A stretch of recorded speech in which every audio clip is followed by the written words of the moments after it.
پښتانه څوک دي؟ دا هغه پوښتنه ده چې تاریخ پوهانو او څېړونکو پر مختلف ځوابونه ورکړي، خو یو لوی شمېر خلک له ژبنیو او تاریخي شواهدو پرته دا ادعا کوي چې پښتانه د بني اسرائیلو نسل دی. څوک یې په مغولو ورګډوي، څوک یې هفتالیان، تاتاریان او حتی ارمانیان بولي. خیر که څه هم د پښتنو په اړه ځینې تاریخ پوهان دا خبره کوي چې د هیڅ قوم په پېژندګلو او د اصل په اړه دومره نظریاتي اختلاف شتون نه لري څومره نظریات چې د پښتنو په اړه ورکول کیږي. خو د تاریخ پوهانو د څېړنو او شواهدو په دې جریان کې په 19مه پیړۍ کې چې کومې دقیقې او اصولي څېړنې ترسره شوې، د دې څېړنو پر اساس هغه ادعاوې چې د ځینو سیمه ییزو تاریخ پوهانو چې هیڅ ژبنیو، کلتوري او تاریخي شواهدو شتون نه درلود چې ګویا پښتانه د بني اسرائیلو له نسله وي، دا ادعاوې ناسمې او رد کړل شوې. بلکې دې موضوع په ټولنیزو رسنیو کې هم خلکو ته خورا زیاتې پوښتنې پیدا کړې چې آیا رښتیا هم پښتانه د اسرائیلو له نسله دي؟ په بایبل کې د کینګ سول یا طالوت باچا ذکر داسې شوی. د هغه دوه زامن وو، یو براخیاو، دویم اربیاو. د براخیا د زوی نوم افغانو، د افغانستان نوم د براخیا د زوی افغانه په نوم ایښودل شوی. came from the name of the son of Barakhia. دوی د بنی اسرائیل نسل دی. دویم دوی آریان دي. دریم پښتانه دي. خو په څلورو کلونو وړاندې له افغانستانه د وتلو يهوديانو اولادونه چې دا وخت زیاتره په اسرائیلو کې دي، نو هم ډیر په ویاړ سره وایي چې افغانان دي. ویاړم چې یو افغان يهودي یم. هم دغه شان کلکه دعوا اسرائیلي مورخین کوي چې پښتانه بنی اسرائیل دي. The leader of the Pashtun, which name he is Has Abd al-Rashid. دوی داسې نظریه ورکوي چې پښتانه د هغو لسو ورکو شوي قبیلو څخه دي چې د بابل پاچا په وخت کې له خپلې سیمې بې ځایه شوي وو، چې د دې قبیلې ځینې برخې په افغانستان او شاوخوا سیمو کې مشت شول او وروسته پښتانه وګرځېدل. اوس په نوم دا تاریخ پوهان پښتانه یوازې په همدې نظریې د اسرائیل نسل بولي، خو په حقیقت کې د دې نظریې تر شا لوی سیاسي اهداف پراته دي چې پکې اسرائیل ته پراخ نفوذ او اهمیت ورکول کیږي. ځینو په دې اړه له تحقیق پرته دا ادعا ومنله، ځینو ته تمسخر او هم سیاسي لوبه ښکاره شوه او د ځینو احساسات راوپارېدل چې ولې پرته له تاریخي شواهدو د پښتون قوم په اسرائیلي یهودو ورګډول کیږي.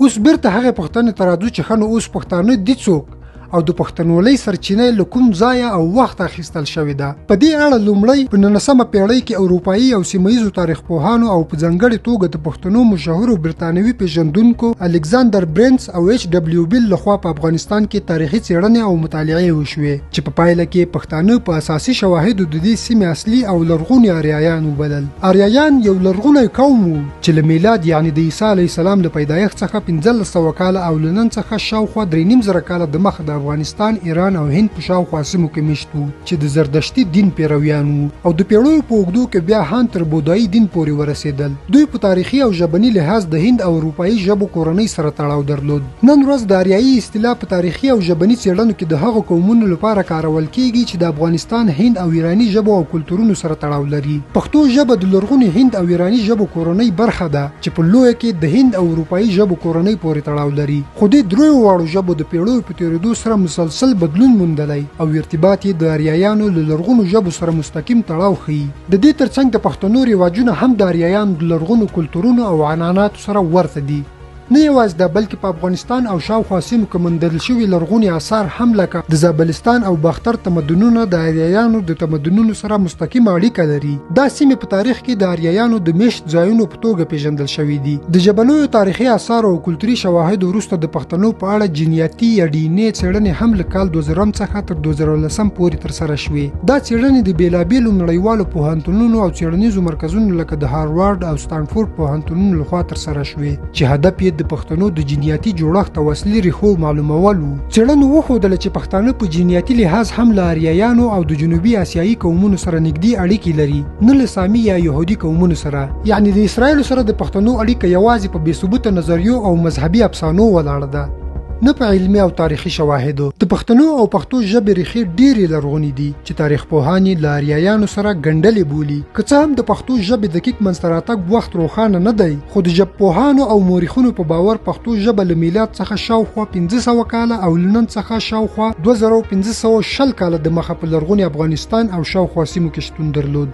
همداراز پښتو د وخت په تېرېدو سره وده وکړه او په مختلفو دورو کې پکې بدلونونه رامنځته شول. د پښتو د لیکلي ادب لومړني شواهد د 2 او 8 میلادي پیړۍ په شاوخوا کې موندل شوي.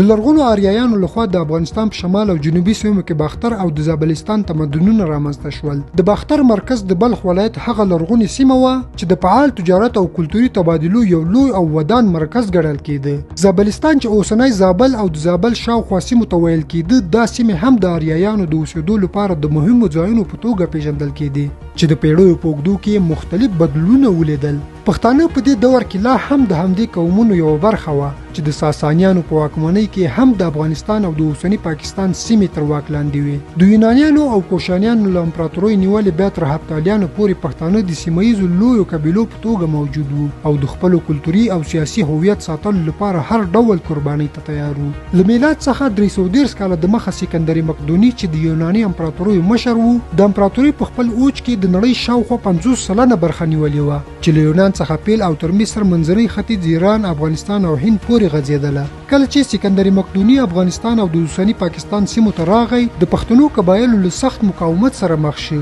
په دې جګړو کې پښتنو د غرنیو سیمو څخه په چرکي سختو بریدونو د سکندر د پوځ په وړاندې خورا ډیر مقاومت وکړ چې په پای کې سکندر ډیرې سیمې هم ترلاسه کړې. خو دا جګړه د سکندر د پوځونو لپاره سخت خونړۍ ثابته شوه. په انځور کې تاسو د سکندر مقدوني لخوا په کندهار کې 2350 کاله پخوانۍ د هغه وخت تاریخي جوړه شوې پوځي ماڼۍ وینئ. دا یوازینۍ ماڼۍ نه ده، بلکې دې ته ورته په مختلفو سیمو کې 11 نورې ماڼۍ هم جوړې کړې وې چې د پیړیو په اوږدو کې له منځه تللې، او د نارنج دا ماڼۍ هم اوس یوازې د خاورو یوې غونډۍ په بڼه پاتې ده. د دوی په مقابل کې د هغه وخت پښتنو هم د افغانستان په مختلفو سیمو کې د سکندر په وړاندې دفاعي کلاوې جوړې کړې چې په دې دفاعي کلاو کې د پکتیا ولایت ګردیز بالاحصار هم په 350 متره اوږدوالي او 50 متره لوړوالي کې جوړ شو. دا او دې ته ورته بالاحصارونه د افغانستان په لرغوني تاریخ کې د مختلفو امپراتوریو لپاره د مهمو قرارګاهو څخه وو. که څه هم د پښتنو تاریخ د بیلابیلو امپراتوریو په اوږدو کې تیر شوی چې هره دوره یې له ځانګړي بدلونونو او پیښو څخه ډکه ده.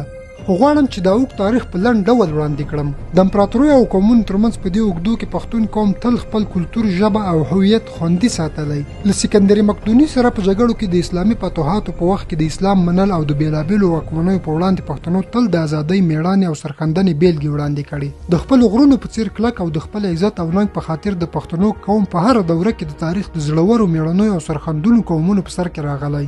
بلاخره 2مې پیړۍ په پای کې اسلام افغانستان ته راورسید او سیمهییز خلک اسلام ته راوبلل. په دې وخت کې پښتانه قبایل په جنوب لویدیځ افغانستان او شمال لویدیځ پاکستان کې میشت وو.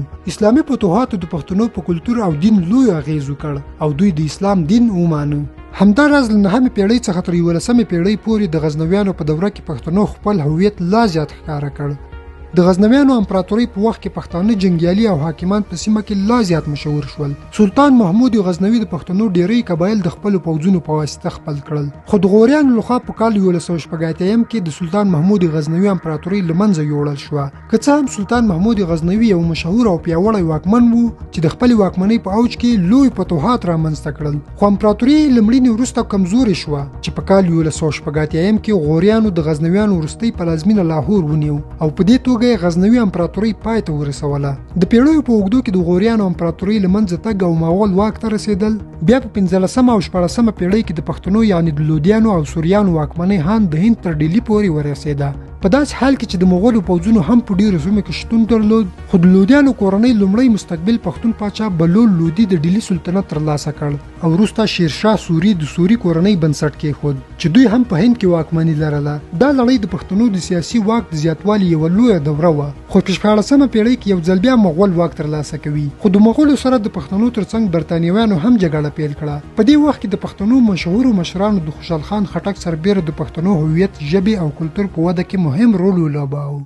بلاخره په کال 1940 کې شاهنشاه د درانیو سلطنت بنسټګر د ملت او وطن ساتنې دفاعي رهبر احمد شاه درانی په مشرۍ د پښتنو د تاریخ یو لویه مرحله پیل شوه. احمد شاه درانی د افغانستان هغه لومړنی بنسټګر وو چې د درانی امپراتورۍ جوړېدو ترڅنګ د پښتنو یووالي او د افغانستان د جوړښت په برخه کې چټک قدمونه پورته کړل. د امپراتورۍ په 13مه پیړۍ کې د افغانستان وروستۍ او د اسلامي نړۍ دوهمه تر ټولو لویه امپراتوري وه چې سیمه له مشهد څخه تر ډهلي او له آمو څخه تر عربي سمندر پورې ورسېده چې په ژمي کې به پېښور او نور وختونو کې به کندهار د امپراتوري پلازمینې وي. د احمد شاه بابا امپراتوري د خپل توري او پرمختګونو په اوج کې له هندوستان نیولې د پاریس تر پولې او له ختیځ ایران څخه تر مرکزی اسیا پورې پراخه وه. په دې احمد شاهي جغرافیه کې کندهار، پېښور، نیشاپور، کشمیر، کابل، لاهور، مشهد، ښکارپور هغه سیمې وي چې پکې افغانانو اداري لښکرکوټونه، لنګرونه او توپخانې لرلې. که څه هم د احمد شاه بابا په امپراتوري کې د نننیو ګڼو هیوادونو نایاب او طبیعي برخې شاملې وې، خو د احمد شاه بابا له زړه څخه به هیڅکله پښتنه خاوره نه وتله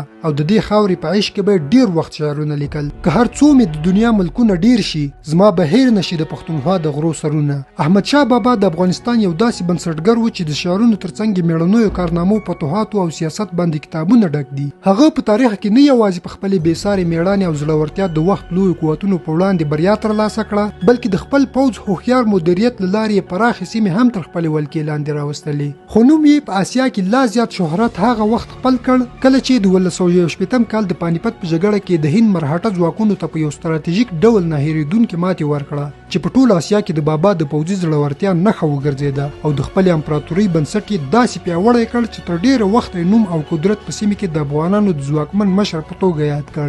د احمد شاه بابا دې کارنامو د افغانستان تاریخ ته یو نوې ویاړلې پاڼه ور اضافه کړه. خو له بده مرغه ډیر پخوا نه، بلکې یوازې 288 کاله د مخه کله چې احمد شاه بابا د هند له سختو جګړو، سفرونو او ستړیاو څخه ناروغ را وګرځېد او په لنډه موده کې د ناروغي سختوالي له امله په 1922 کال د اکتوبر په 14مه د جمعې په شپه په یو 50 کلنۍ عمر کې له نړۍ څخه د تل لپاره سترګې پټې کړې. د بابا د مړینې دې غږ د ټولو افغانانو سترګې له اوښکو ډکې کړې او دا غږ د ټولو افغانانو لپاره دومره غمیز او دروند ځکه و چې دوی د دراني امپراتورۍ واحد بنسټګر او د هیواد یووالي ساتونکی له لاسه ورکړی و. د هغه مړینه په تاریخ کې د افغانانو لپاره د راتلونکي نامعلوم برخلیک او په کورنیو شخړو بدله شوه. د بابا له مړینې وروسته د افغانانو حالت خورا ډیر کمزوری شو او هغه لوی امپراتوري چې احمد شاه بابا رامنځته کړې وه په تدریجي ډول له منځه ولاړه. د هغه زوی تیمورشاه په نسبي ډول د امپراتوري د ساتلو لپاره خورا ډیرې هلې ځلې وکړې، خو د هغه وخت واکمنان په سیاسي شخړو او کورنیو جګړو کې ښکېل شول. د کوهینور غمی د احمد شاهي کورنۍ له لاسه ووت چې اوس د یوې ملکې د تاج په سر پړکېږي. د بابا له تګ وروسته افغانانو د یو بل سترګې وایستې او خپل بلاحصارونه په زندانونو ورته بدل شول. رنجیت سنگ او هری سنگ هم اتلان شول. تر ټولو شرمونکې لا دا چې پېښور مو په ډیرو کمو روپیو خرڅ کړ او هغه سیمې چې به احمد شاه بابا د فاتح او اتل په توګه ورته اوس افغانان ته پکې مزدوري هم نه پیدا کیږي. امپراتوري یې له غره راورغړېده، څه باندې 250 کاله ووتل خو لا مو پښه نه ده ټینګه شوې. پنجاب، خراسان او هند بیرته ونیول شول. د همدې بدبختیو له امله نږدې 3 پیړۍ وروسته افغانستان د نړیوالو سیاسي او پوځي لوبو په ډګر بدل شو چې پکې د افغانانو ارزښت له خاورو سره خاورې شو. نو دا وه د نن ورځې موضوع پښتانه. تر بلې موضوع مو په خدای سپارم.